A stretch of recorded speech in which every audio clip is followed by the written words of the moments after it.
Le gouvernement du Zimbabwe renoncera à ses lois sur l'indigénisation pour tout partenaire stratégique souhaitant investir dans sa compagnie nationale Air Zimbabwe.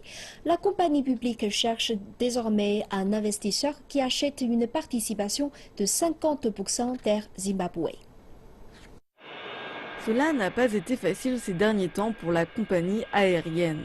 Elle a plus de 200 millions de dollars de dettes, opère une flotte vieillissante et chère à entretenir et fait face à la pression des compagnies aériennes internationales volant à Harare.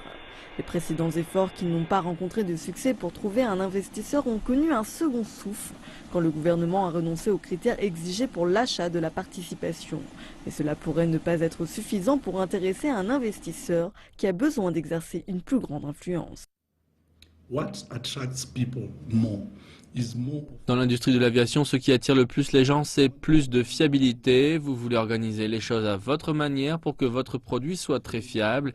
C'est une des choses qui manque à AirZim. Ils ne sont pas très fiables. Ce que vous avez besoin, c'est de reprendre l'organisation avec assez de marge pour être capable de la restructurer afin que vous puissiez mettre en place votre propre stratégie qui vous fera prospérer dans l'activité.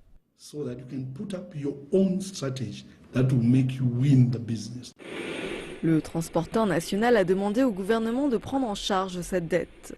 Mais cela nécessite une restructuration de l'actuel environnement de gestion des coûts. Si elle a accumulé 260 millions durant 4 ou 5 ans, qu'est-ce qui l'arrêtera d'accumuler à nouveau 260 millions dans les 5 prochaines années? Si vous achetez un tel actif et que vous savez que dans les 2 prochaines années, vous allez accumuler une telle dette, alors il n'y a rien d'attractif à cela.